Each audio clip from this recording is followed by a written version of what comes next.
Muchas gracias, ingeniero Ricardo Viso. Y a continuación, la penúltima exposición de la noche con Juan Castillo en representación de la Coalición de Sindicatos de Trabajadores de Petroperú. Un aplauso también caluroso para él.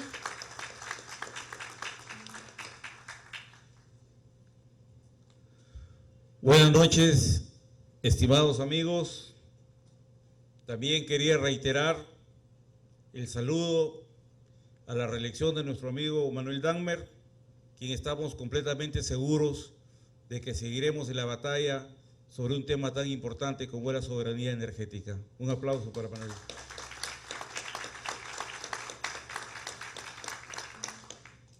Las exposiciones anteriores han sido sumamente didácticas y en lo que me corresponde quisiera hacer un comentario que más que todo tenga una tendencia de aclaración sobre el tema de Petroperú.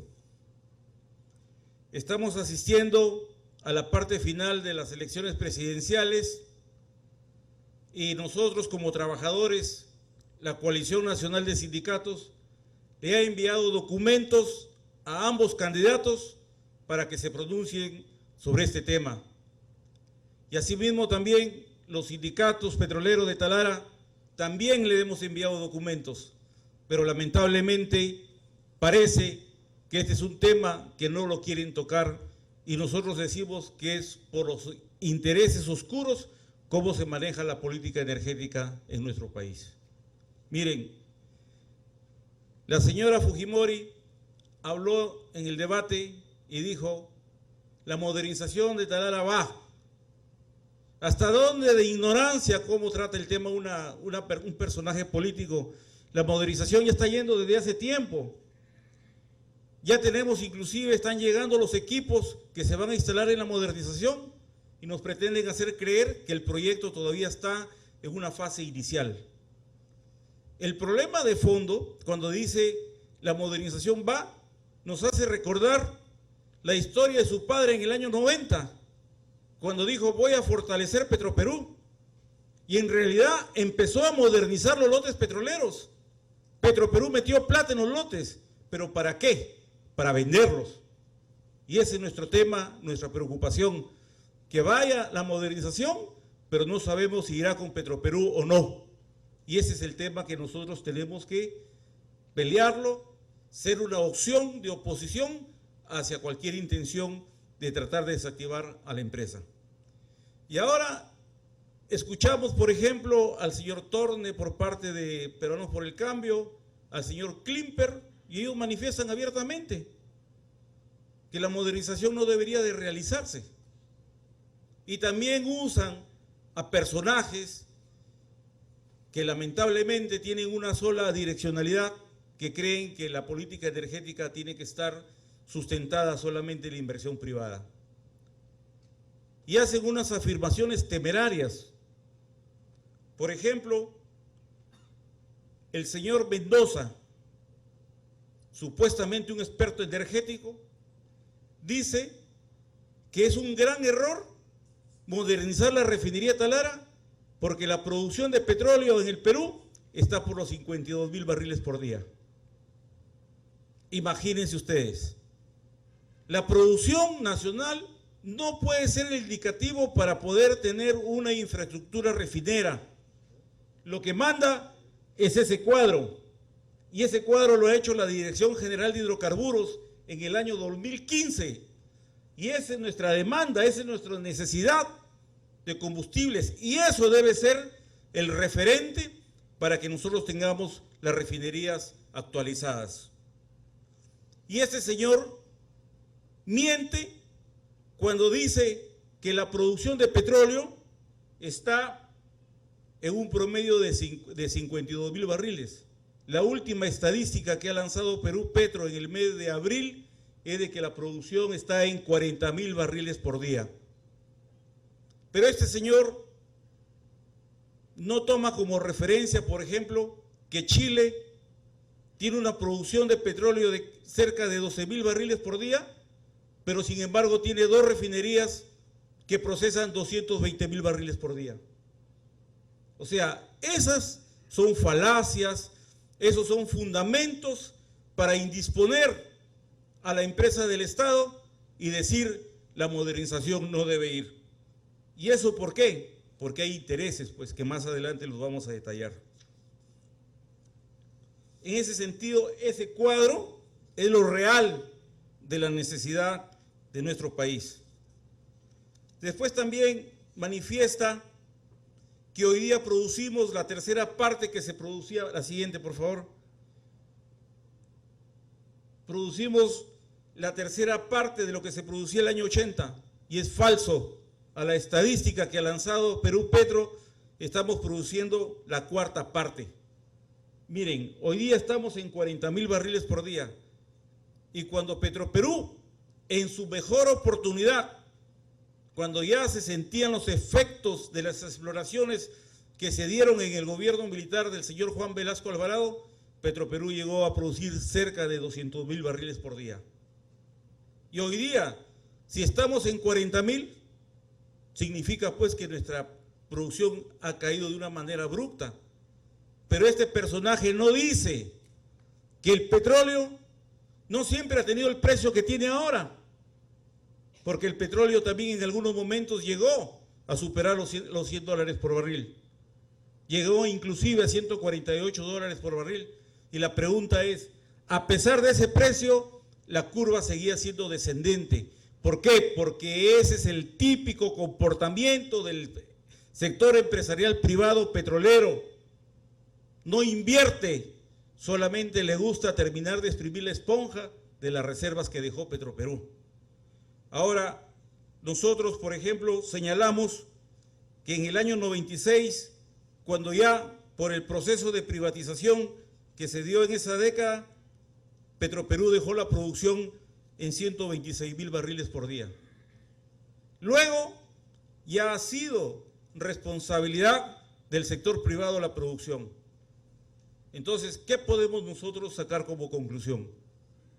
¿Acaso se puede hablar de que el sector empresarial privado le da buenos resultados al país?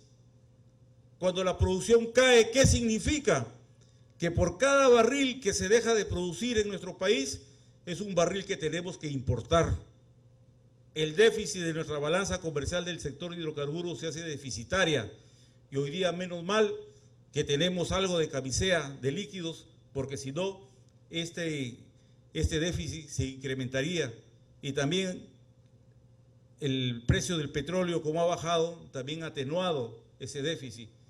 Pero sin embargo, nosotros cada día somos más dependientes de la importación del petróleo. También este señor manifiesta que la modernización de la refinería tiene que ser revisada, porque para él toma como referencia al señor Ricardo Lago, que es un partidario de la política de Alberto Fujimori. Menciona que el PMRT, o sea, el proyecto de modernización de la refinería Talara, debería tener un valor menor. Miren, la refinería de Talara, el proyecto lo llevó a cabo el personal de Petroperú. Y de esto puede dar fe Humberto Campodónico, que inclusive con él en el directorio se contrató a la empresa Arthur Delite para que convalide los números. Y salió más bien que la cotización que aplicaba Arthur Delite era un poquito por encima de lo que habían conseguido los técnicos peruanos encabezados por Humberto Campodónico, porque se llegó a un debate para valorizar el proyecto con técnicas reunidas. Ahora, de triste recordación, el ex ministro Jorge Merino, él dijo no, esa cifra es alta, y mandó a hacer una segunda validación a Technip, una empresa francesa, y también dio los mismos resultados. Entonces, eso indica que ese proyecto ha sido muy bien concebido. Alguien dijo, pero este proyecto anteriormente costaba menos. Era cierto, pero lo que pasa es que el proyecto que hoy día se está efectuando, ya se está realizando, contempla una serie de plantas adicionales. Y eso se ha convalidado y se ha determinado de que en realidad ese proyecto se está manejando muy bien. Ahora, el tema viene cuando nosotros vemos, por ejemplo, de repente a ustedes les ha llegado las noticias de que hay problemas sociales en Talara. Problemas sociales porque cuando los trabajadores con la ciudadanía talareña salimos a pelear por la ejecución de este proyecto, tenemos ese orgullo de decir que le doblamos el codo al exministro Castilla, porque él no quería la ejecución del proyecto. Nosotros siempre aspirábamos modernización con empleo para los paisanos, para nuestros amigos talareños. Pero hoy día, ¿qué encontramos? Encontramos que las cosas no se están manejando muy bien en el aspecto social. Hay un fuerte desempleo en Talara. A pesar que se está desarrollando la modernización, Talara es una de las provincias con mayor porcentaje de desempleo a nivel nacional. Pero eso es un tema de manejo. Es un tema que no tiene por qué empañar el desarrollo de la modernización. Como repito, es un manejo social. Y ahí nosotros podemos dar fe que inclusive cuando la candidata, la señora Fujimori, dice el proyecto sí va, nosotros pues ya estamos viendo cómo están llegando las torres, cómo están llegando los reactores, y lo que más nos preocuparía que hay alguna intención de parar la modernización cuando ya están llegando los equipos. Eso sería fatal para Petroperú y sería fatal para el país. También es necesario hacer una aclaración. Si puedes pasar la siguiente, por favor. Miren, el tema de los precios de los combustibles. Este señor afirma de que Petroperú tiene los precios de los combustibles altos porque está haciendo caja para la modernización. Y es falso. Ahí tenemos en ese cuadro el precio de la gasolina de 95 el día 11 de mayo del 2016. La parte verde es la que le corresponde a Petroperú. Menos del 50% del valor de la gasolina que se vende en los grifos. Y la diferencia del precio están incluidos los impuestos, están incluidos el IGB, el impuesto selectivo a los combustibles, el impuesto al rodaje, y la parte roja,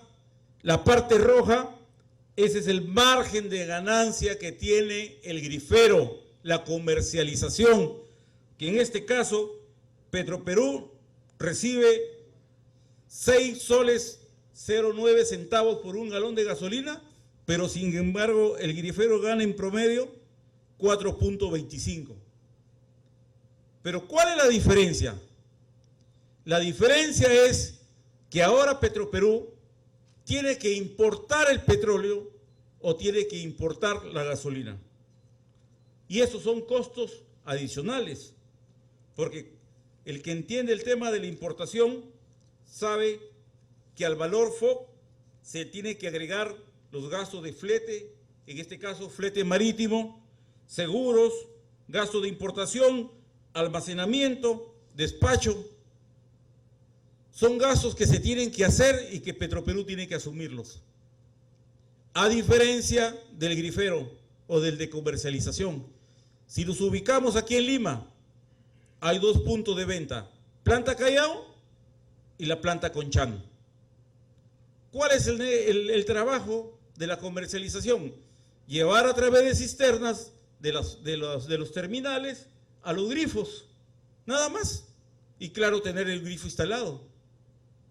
Y a cambio de eso, ellos tienen un margen de ganancia bastante grande. Pero sin embargo, Petroperú, como vuelvo a repetir, tiene que hacer gastos para la importación del petróleo. Y es más, cuando ya Petroperú ha producido el combustible, tiene que repartirlo a nivel nacional, tiene que distribuirlo en Tumbes, en Tacna, en Iquitos, en Puno, en Lima, a nivel nacional. Esos son los gastos que tiene Petroperú. Y a pesar de eso, esa es la parte que le corresponde.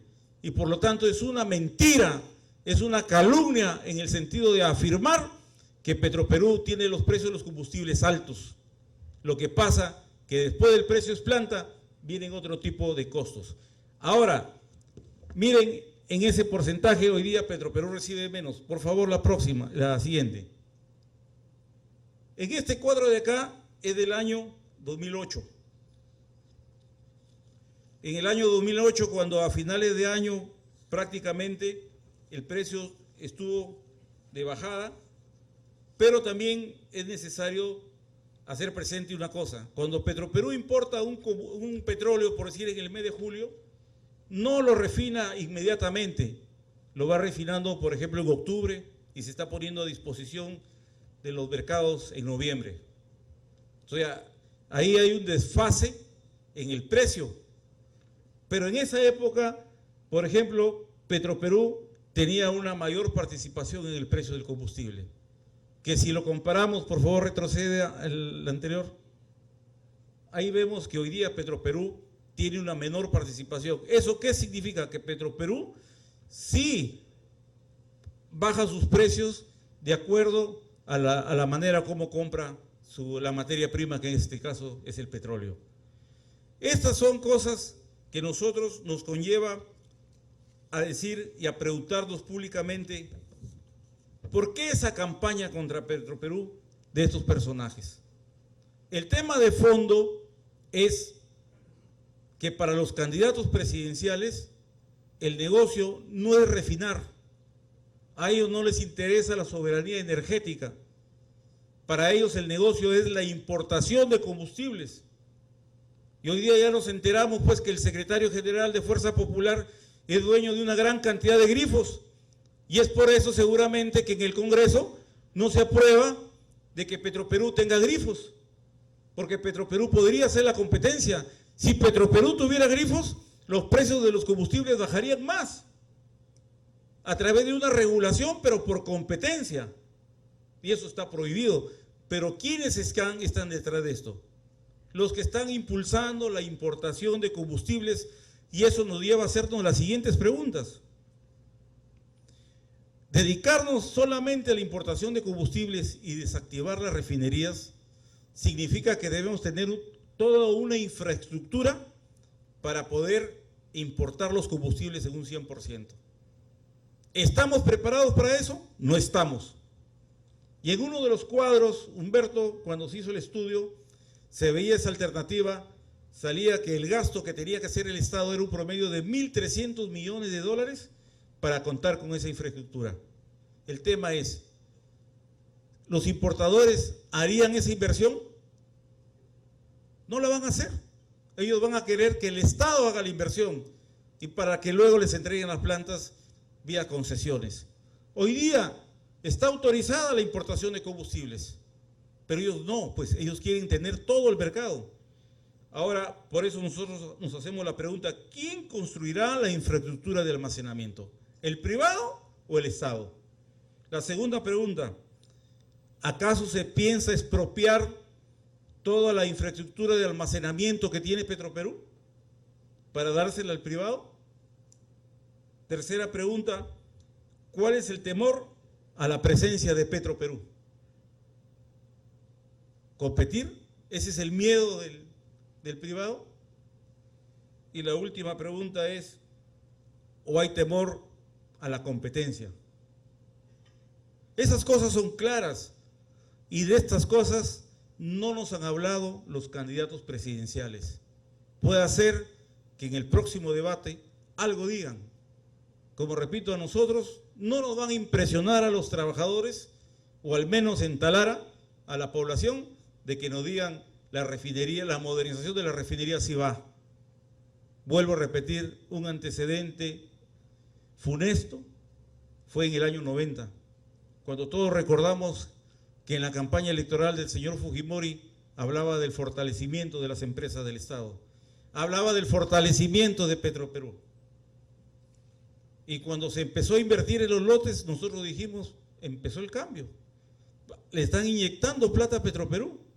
Pero luego, ¿qué vino? Mejoramos los campos petroleros, pusimos nuevas unidades de bombeo. ¿Para qué? Para que las privaticen. Y sobre eso debemos de estar alertas. Es por eso que nosotros mantenemos una posición totalmente terca, así sea, así nos quedemos solos, nosotros siempre vamos a plantear que el tema de soberanía energética pasa porque el Perú tenga una empresa estatal petrolera integrada verticalmente, que tengamos soberanía, que seamos los propietarios en todo el sentido de la palabra. Hoy día, por ejemplo, un compañero dirigente de Iquitos nos ha planteado que vamos a tener que hacer una denuncia del caso. La refinería de Iquitos corre el riesgo de ser cerrada. ¿Todo por qué? Porque la Maypol, aprovechando su posición geográfica, quiere quitarnos a nuestro abastecedor de petróleo de la refinería de Iquitos, que es la empresa CEXA. Pero ¿cómo quiere efectuar la maniobra? Toda la infraestructura que tiene la Maypol es infraestructura de Petroperú, que lastimosamente la tienen concesionada a Maypol. Y ahí hay un tanque de almacenamiento estratégico que justo CEXA deposita el petróleo que le vende a Petroperú. Ahora la Maypol ha dicho, no, ya no me usas ese tanque porque ese tanque lo voy a usar yo. ¿Pero por qué ha planteado eso?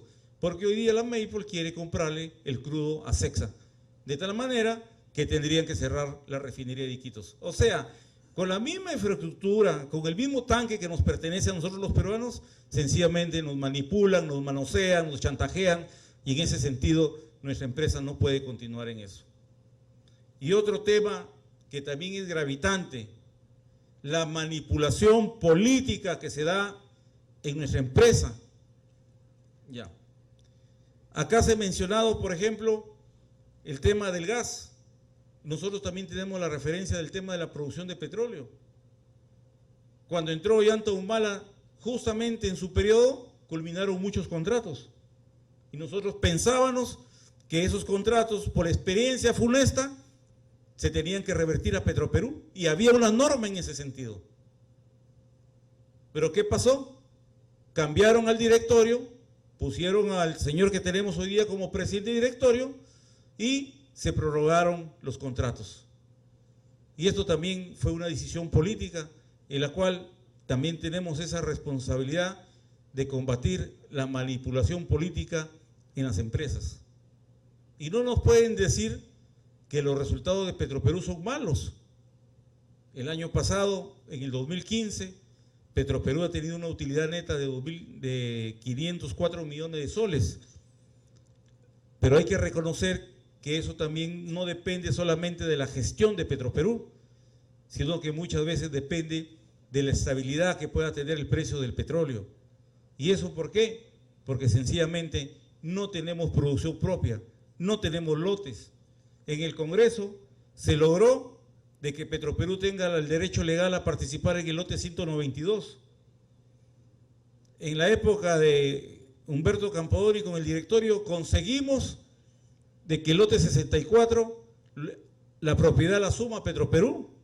Estamos hablando del año 2011, 2012. Estamos en el año 2016 y por responsabilidad del gobierno, aún Petroperú no puede operar este lote. Esas son las consecuencias de la manipulación política en la cual nosotros no debemos de permitir. Culmino diciendo esto, que hoy día podremos ser un grupo que superamos los 100 personas aquí presentes, pero yo pienso de que esas 100 personas vamos a ser los portavoces para poder difundir y poder decir que un tema como la soberanía energética no tiene por qué ser pisoteada, no tiene que ser ninguneada. Y nosotros sí tenemos que tener una opción de podernos oponer a que esas cosas continúen. Y yo creo que en ese sentido el pueblo peruano lo va a hacer. Se han demostrado algunas encuestas que se hicieron en su oportunidad, por más que exista contracampaña contra Petroperú, pero lo que sí podemos decir muy abiertamente de que Petroperú está en el corazón de todos los peruanos y es nuestra obligación defender a esta empresa emblemática del país. Muchas gracias.